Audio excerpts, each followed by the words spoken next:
Sejam bem-vindos de volta. Esse é o livro das alegações. Hoje a gente vai ver a número 4, certo? Isso. Que o Felipe vai ler, a gente vai explicar. É um pouco, talvez um pouco redundante com algumas coisas que a gente já falou, porque cada vez que eu explico alguma coisa, eu avanço em entendimentos que vão ser traduzidos novamente por uma alegação futura. Perfeito. Mas não tem problema, a gente sempre reforça e tenta acrescentar alguma coisa que seja positiva para as pessoas, né? Então, por favor, vamos fazer a leitura e comentar. Bom, então a quarta alegação é sobre a Bíblia, né? Mais uma vez. A quarta alegação é de que a Bíblia certamente contém A. Partes adulteradas, B. Partes incluídas para além da intenção de seus autores originais, C. Partes traduzidas incorretamente, D. Afirmações equivocadas baseadas na falibilidade humana, assim como não inclui partes originalmente escritas e posteriormente removidas. Todos estes fatos pela razão tanto do erro humano, não intencional, quanto por razão de intenção maliciosa, sem nenhum prejuízo ao poder do Espírito Santo para usá-la efetivamente e eficientemente para os seus propósitos. Certo. Então, assim, esse último ponto de que todos os problemas com a Bíblia, na verdade, não são negativos do ponto de vista espiritual, porque Deus já viu que tudo isso ia acontecer e já compensou isso desde a eternidade, né, no plano dele. Uhum. Então, antes da primeira coisa acontecer, da primeira adulteração acontecer, Deus já sabia que ia acontecer. Por isso que as pessoas que ficam procurando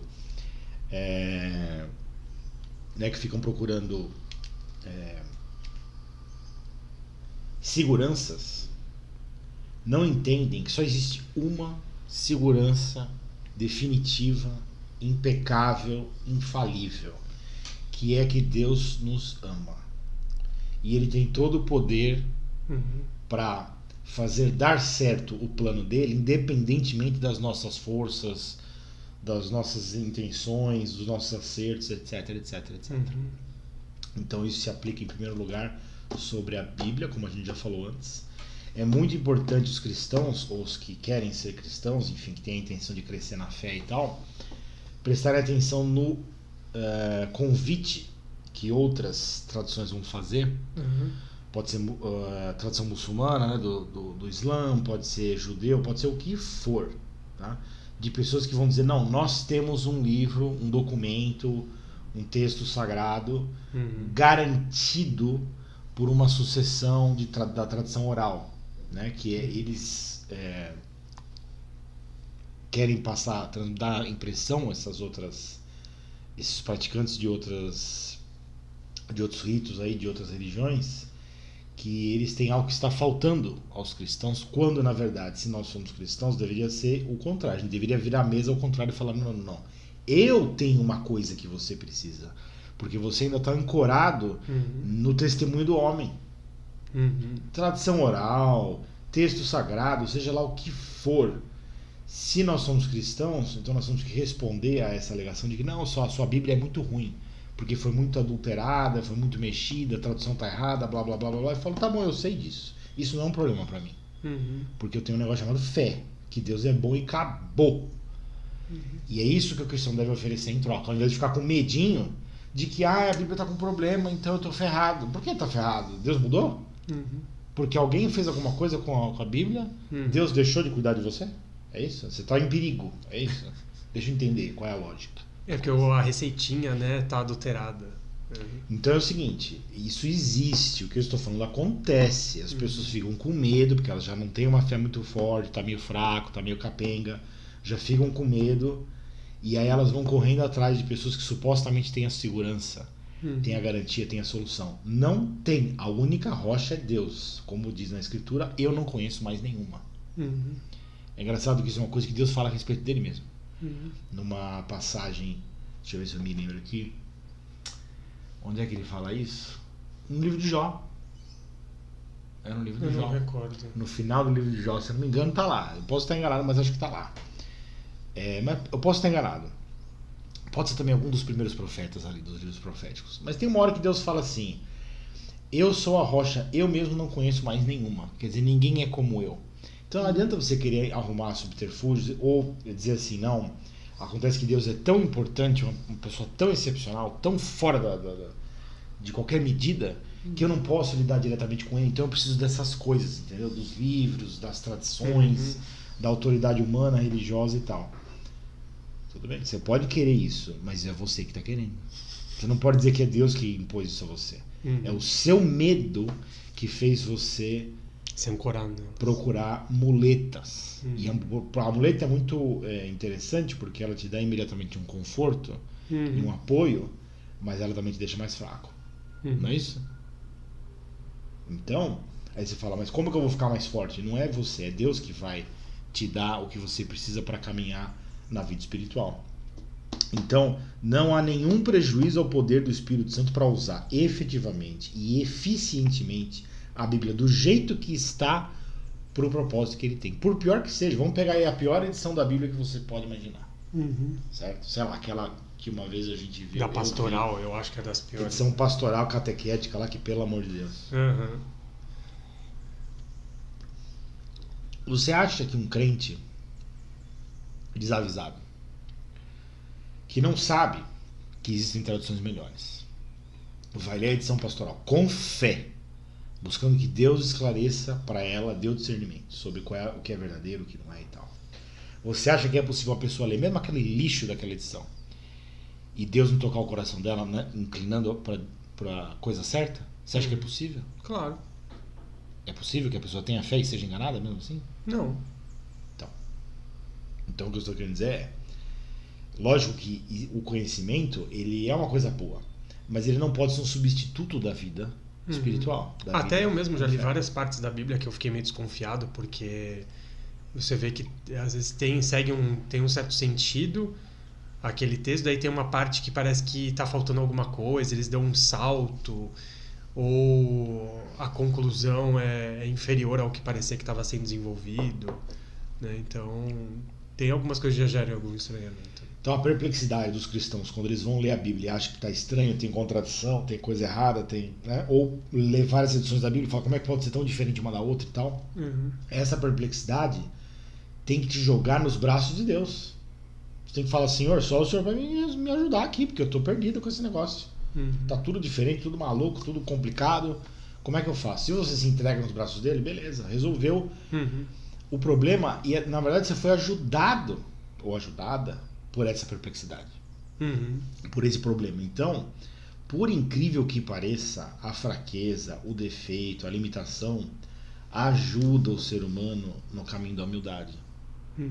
Enquanto que as pessoas que acham que estão tendo vantagem, elas não estão tendo vantagem, porque elas acham que elas são fortes o suficiente para ter razão, para estar do lado da verdade. E essa é a enganação de todas as religiões, inclusive a cristã, quando ela pretende fazer exatamente isso. Chega e fala, não, deixa comigo que eu mato no peito aqui, que eu tenho a solução. Eu não tenho a solução de nada. Eu não posso ter a solução de nada. Quem tem é Deus, eu acredito nele. Não acredito na Bíblia. A Bíblia me dá indicações que, se Deus quiser, o Espírito Santo vai me indicar qual é a verdade disso, para o meu bem, para o bem das pessoas ao meu redor. É só para isso que serve. Então, ou serve, se essa fraqueza, essa dificuldade, essa limitação da Bíblia não te faz ficar mais forte na fé, pelo contrário, te bota medo, é pior. Aí você vai atrás de uma falsa segurança que algumas tradições, às vezes cristãs mesmas, ou de outras religiões, vão te dar uma falsa força que, na verdade, não pode ser legítima, porque é baseada no homem. Na sabedoria do homem, na tradição do homem, no conhecimento do homem, e etc, etc, etc, etc. Então, entre o ser humano e Deus, tem que escolher sempre Deus.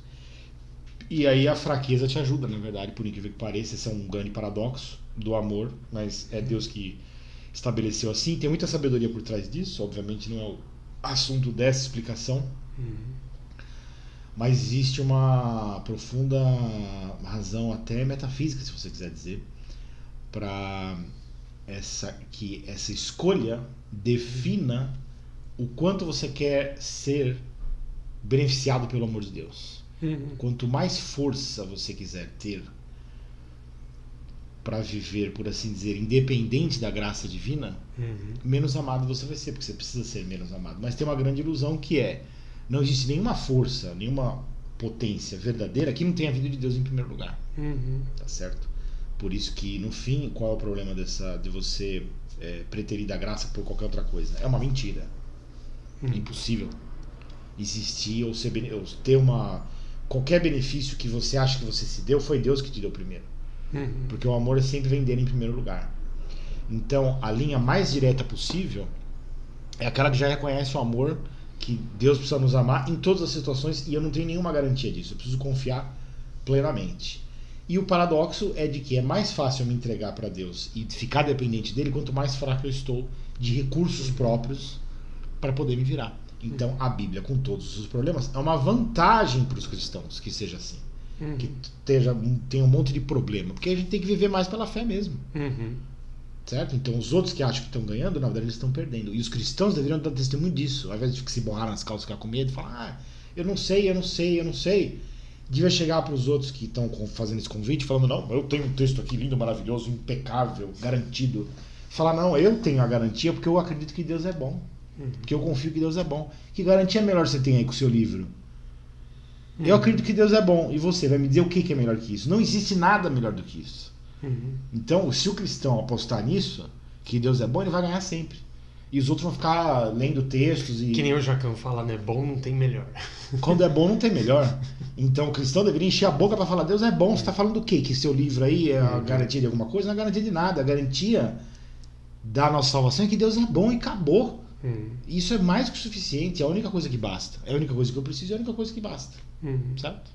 Então é isso. Essa alegação vai ser um pouco mais breve mesmo a gravação, porque a gente já falou bastante sobre a Bíblia, né? Mas eu quis detalhar algumas coisas aqui, também é bom reforçar lá no vídeo. Isso sempre vai acontecer, tá? Nas alegações, porque quando eu vou escrever no texto, eu vou desdobrando em várias alegações um raciocínio. Quando eu faço uma leitura aqui e um comentário em vídeo, a gente vai entrar numa alegação que, na explicação da alegação anterior, eu já posso ter desenvolvido. Então isso é normal, mas é melhor sobrar do que faltar. Né? Isso é que nem comida. Quando você vai na casa de uma pessoa, ela te convida. Você prefere ver comida sobrando ou faltando? Sobrando, né? Ou quando você vai convidar alguém, não é legal ter comida sobrando? Você convidou 2, 3 pessoas, fez comida pra 10. Conta aquela anedota lá da lasanha lá do Zé, que eu acho legal essa história. Eu tenho um amigo meu que tem um parente, acho que é primo dele, que... Bom, a família toda dele parece que come muito bem, eles aliás. Todos comem muito bem. E foi legal que o primo dele foi na casa, acho que da namorada. Isso, exatamente. Foi convidado pelo sogro, sogra lá pra comer na casa deles. E aí tinha, sei lá, 5, 6 pessoas ao redor da mesa. Pelo que eu entendi era isso, umas 4, sei lá. Acho que era ele, a namorada e o sogro. E os pais, deve os ser pais umas 4. 4 pessoas, acho que era isso. E aí todo mundo sentou na mesa assim, ele tava sentado assim, e ele come bem. Bem mesmo, o pessoal come bem. E aí botaram, tinha a mesa assim, botaram uma lasanha da Sadia, dessas de... Não, eu acho que eles tinham feito a lasanha. 1 quilo, sei lá, não, eu não sei se era da Sadia ou se tinham feito, sei que era um pedacinho de lasanha assim, ó. Botaram no meio da mesa, ele pegou a lasanha e falou, obrigado. E começou a comer a lasanha. E aí eles falaram, não, isso tem que dar pra todo mundo. Era pra família inteira. Então era tipo uma degustação gourmet de lasanha, não era pra comer mesmo, né? E ele, coitado, depois ficou sem graça, mas o meu amigo conta essa história do primeiro até hoje. Eu acho divertido. Botava a lasanha assim na mesa, ele falou, obrigado. Pá. Começou a comer, falou, não, é pra todo mundo. Desculpa, né? Então não é chato quando isso acontece? Eu acho que é. É bom ter mais comida do que até as pessoas precisam. Então é melhor sobrar do que faltar. É isso que nós estamos fazendo aqui. Dizendo tudo que dá pra falar e às vezes até o que não deve falar a gente tenta. Amanhã é dia 15, certo? Isso. Amanhã a gente volta pro livro das perguntas com uma pergunta do Matheus. Essa aqui seria bom a gente ter um pouquinho mais de tempo. Tá bom. Acho que vai precisar. Porque é uma pergunta interessante, inclusive. Ele não fez exatamente uma pergunta, ele pediu para fazer um comentário sobre um assunto e eu parafrasei em forma de pergunta porque o livro das perguntas é assim. E a pergunta é, o que é o amor conforme a Bíblia, no sentido da caridade, e o dito romântico, entre aspas. É a pergunta do Matheus no WhatsApp que a gente vai tentar responder amanhã, dia 15 de setembro, se Deus quiser. Certo? Perfeito. É isso por hoje. Muito obrigado a todos e até a próxima, se Deus quiser. Falou, pessoal. Obrigado.